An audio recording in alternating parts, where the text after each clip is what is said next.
이제 요즘 유행이라기보다는 좀 새로운 이제 단어가 생긴 것 중에 이제 MZ라는 말이 있는데, 혹시 이 MZ, 일본의 MZ 그리고 일본의 그 어르신들, 네. 요 차이점. 지금요, 한국과 일본의 이 세대차, 이건 굉장히 극적입니다.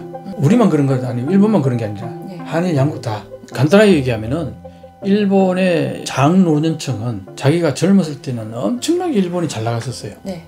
그리고 돈도 지금 현재 많아요. 네. 이 일본의 가계 자산은요, 장노년층이 60~70%를 가지고 있어요. 돈을. 그런 통계가 나와 있더라고요. 네. 그러니까 노년층은 지금도 일본이 옛날에 잘 나갔다는 그런 마인드가 굉장히 강하고, 네. 한편으로는 또 한국을 바라보는 마인드가 어떠냐면은 그 사람들은 과거에 30년 전, 40년 전에 한국에 한 번쯤 출장을 왔을 가능성이 있는 거죠. 네. 사실은 거의 한국에 와본 적이 없는 사람이 대부분이라고 보면 돼요. 한국에 와본 사람도 그 연령대의 사람들은 30년 전이나 40년 전에 왔다가, 그쵸. 그 사이에 바뀐 거니까 한국은. 그러니까 그 사이에 일본도 바뀌고 한국도 엄청 바뀌었는데 네. 그게 입력이 잘 안 돼 있는 거예요. 그러니까 그 사람들의 눈에는 한국은 옛날에 너무나 형편없었던 거예요. 막 사회 인프라도 형편없었고 거기에 대한 인상이 그대로 남아 있는 거죠. 그래서 그러면은 한국은 못 살고 뭔가 여러 가지 그 부정적인 요소들이 많이 아직 기억에 남아 있는 거예요. 그래서 2019년도 수출 규제하고 그 임시에는요, 장노년층은 대부분이 혐한이었다고 보면 돼요. 대부분이. 지금도 크게 변한 건 난 없다고 봐요. 왜냐하면 그 뒤로 바뀐 게 별로 없으니까. 다만 이제 윤석열 대통령 들어서고 나서 한일 관계가 역사 문제, 한국이 일방적으로 거의 양보하는 식으로 하니까 거기에 대해서 조금의 반응은 이제 나오는 거죠. 그런데 그 반응도 이런 거예요. 한국이 늘 잘못했다, 뭐 국제법을 어겼다, 늘 일본이 그렇게 주장해 왔는데 그걸 받아들이는 식으로 해결이 됐단 말이에요. 그러니까 너희들이 잘못한 걸 이제 받아들였으니까 어떻게 보면 한국이 무릎 꿇고 더한 거나 마찬가지예요. 그렇게 인상을 장노년층을 받아들이는 거예요. 곤란하네요. 상당히 곤란한 얘기인데, 네. 근데 이게 이제 그렇게 돼가지고 현재 한일 관계가 조금 좋아졌다면은 좋아진 부분이 있는데, 이게 내가 볼 때는 근본적으로 해결되다 나는 보질 않아요. 그런데 어쨌든 장노년층은 그때 그걸로 인해 가지고 아직도 한국에 대해서는 한국을 상당히 폄하하거나 아직 낮게 보거나 한국을 혐한하는 이런 부분들이 상당히 아직도 남아 있어요. 그런데 거기에 비해서 한국의 이 장노년층은 어떠냐? 일본을 되게 높게 평가해요. 왜냐? 이 사람들이 다 자기가 열심히 20, 30대 막 경제 활동하고 할 때에 일본과 관계돼 가지고 돈을 벌고 사업을 한 게 굉장히 많아요. 네. 그때는 대부분 일본에서 배워온 거거든요.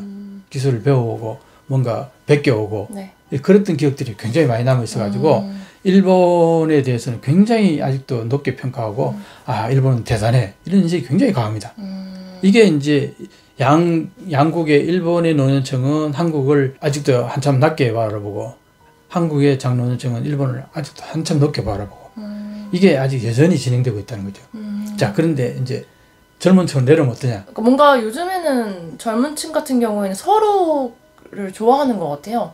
주변을 보면은 일본이 좋아서 일본어를 배우거나 한 친구들도 많고, 여행 간 친구들도 많고, 또 반대로 일본 친구들은 한국 아이돌이나 가수를 좋아해서 그것 때문에 또 오는 친구들도 꽤 있거든요. 그렇죠. 네. 그래서 뭔가 서로 좋아하는 느낌? 네. 네. 젊은 층이라고 하면 일단 중간쯤 빼고 10대, 20대, 일본에 보면 18세에서 29세까지를 이제 여론조사를 해보니까 가장 그때 한일 관계가 안 좋았을 때조차도 네. 57.3% 정도가 한국에 대해서 친근감을 느낀다 그랬어요. 네. 일본의 젊은 층은 일본의 노년층의 생각을 전혀 관심도 없고 동의를 안 해요. 동조를 안 해요. 그리고 정치 자체에도 크게 관심이 없고 역사도 관심이 없고, 네, 그냥 좋아하는 거를 이렇게 따라가는. 좋으면 좋다지 뭐 깊이 있게 생각도 안 하는 것 같고, 특히 한일 간의 오래된 역사 문제에 대해서는 거의 관심이 없거나 알아도 가볍게 알거나 그렇기 때문에 그걸로 인해서 어떤 장애 요인이거나 그런 게 별로 없다는 거예요. 네. 겨울 연가가 네. 2002년 3년 그 임시였거든요. 네. 그때 1차 한류 붐이 일었었잖아요. 네. 1차 한류 붐이 일고 나서 어떤 일이 발생했느냐. 1차 한류 붐으로 인해 가지고 중장년 여성분들이 후에노 소나타 여기 엄청나게 빠졌죠. 네네. 진짜 신드롬이라고 할 정도였죠, 그죠? 배용준, 뭐 연사마, 뭐 이렇게. 그런데 그게 생기면서 어떤 일이 발생했냐니까 반대급부로 혐한이 그때부터 발생한 거예요. 에? 그런 거예요? 네, 그걸 도저히 못 봐주겠다. 그걸 굉장히 안 입고 온 눈초리를 바라보는 게 그게 바로 혐한이었어요.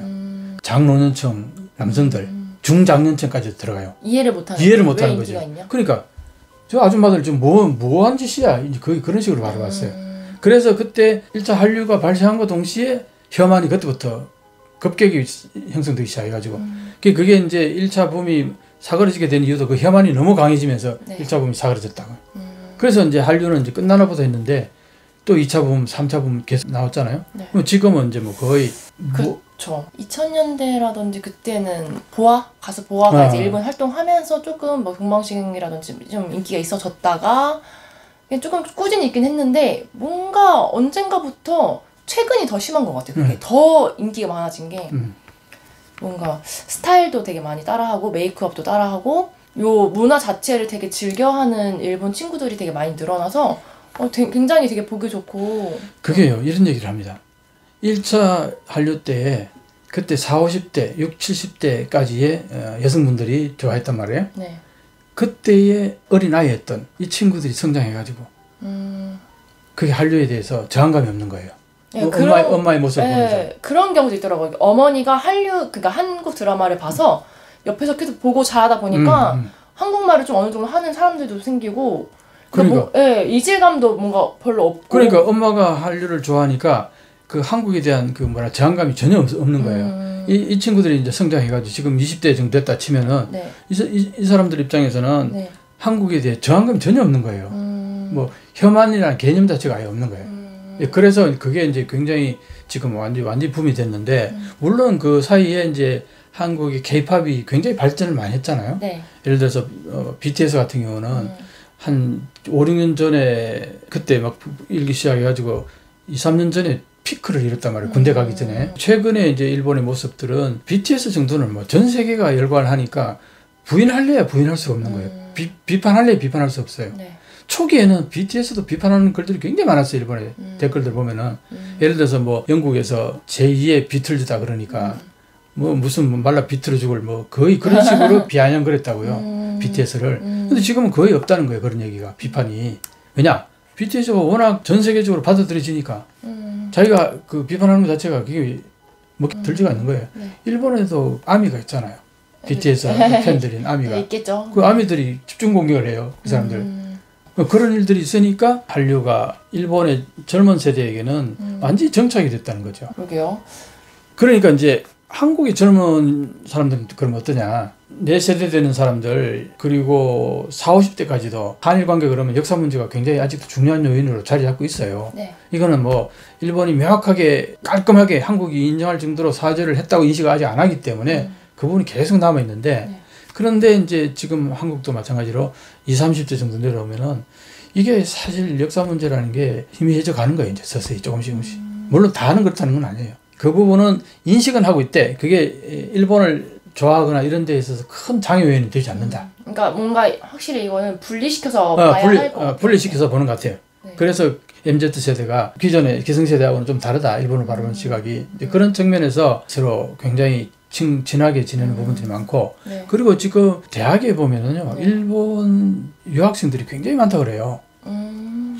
그게 뭐냐? 젊은 세대들은 한국에 배울 게 더 많다고 보는 거예요. 이게 무슨 말이냐? 일본보다 한국이 더 앞서가는 것 같다고 느낀다는 거예요.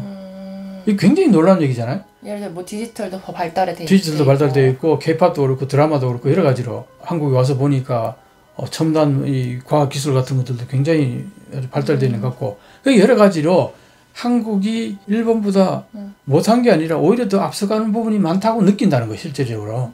그러니까 한국에 와서 배우겠다 하는 마인드가 자연스럽게 생기고 그래서 유학생들이 많다는 거예요. 우리 세대 때문에 그렇지 않았거든요. 많이 바뀌었네. 옛날에는 이제 일본에 유학 가는 경우가 더 그렇죠. 훨씬 많았는데 요즘에는 반대로 한국에 조금 오려고 하는 친구들도 많이 늘어났고 그래서 뭔가 이게 변화가 생기는 게 되게 신기한 그러니까 이게 아주 극적으로 드라마틱하게 나는 바뀌었다고 보는 거죠. 세대 차이가 굉장히 강하다.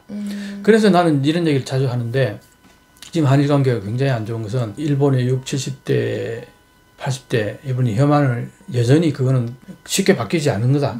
그렇게 나는 보는 거예요. 사실 자민당은 지금 그 세대가 지배를 하고 있어요. 그렇죠. 그리고 일본은 다들 보면 아직도 장노년층이 주가 되는 사회란 말이에요. 네. 그 사람들이 돈을 가지고 있고 네. 예, 자민당이 그렇게 나이가 많은 이유가 그 사람들이 다 아직도 일본의 주도 세력이라는 거예요. 이 사람들이 하나 둘씩 이제 세대가 이제 바뀌어 가면서 조금씩 변할 거라 나는 보는데 그게 아직도 10년, 20년은 더 남아있다 나는 보는 거예요. 그때까지는 이 한일 관계 역사 문제가 쉽게 해결되지 않을 거라 나는 보고 네. MZ세대가 주축이 되는 시대 보면은 역사 문제는 좀 드라마틱하게 변하지 않을까 나는 그런 생각도 좀 해봅니다. 기대치를 포함해서. 뭔가 이제 변하지 않을 것 같은 것도 생각해보면 조금씩 변하고 있는 것 같아서 어떻게 보면 한국이랑 일본의 그 관계도 그래도 항상 이렇게 부정적인 거 말고도 긍정적인 측면이 꽤 많다고 생각을 해서 앞으로도 좀 기대를 해봐도 괜찮겠죠? 그러니까 이제 세대가 흘러가면서 많이 바뀔 거라 나는 보는 거죠. 왜 이렇게 드라마틱하게 세대 차이가 크냐 하면은 너무 급작스럽게 변해왔어요. 한국이 너무 급작스럽게 발전해왔고 네. 일본도 급작스럽게 끝간데까지 올라갔다가 급격하게 또 이게 잃어버린 30년 이런 식으로 변화가 너무 급격하다 보니까 이게 인식이 이걸 따라가지는 못해요. 인식의 갭이 있는 거야. 그렇죠. 인식하기 전에 이게 바뀌니까. 이거는 한국도 그렇고 일본도 그런 거예요. 이 부분이 이제 우리 같은 이런 유튜버들이 계속 현재 모습, 실제 현재 어떤 모습인가 이걸 계속 이렇게 방송하는 것 자체가 서로 상호를 이해하는 데 있어서 도움이 되지 않을까. 그래서 이런 이제 방송을 만드는 거죠. 네.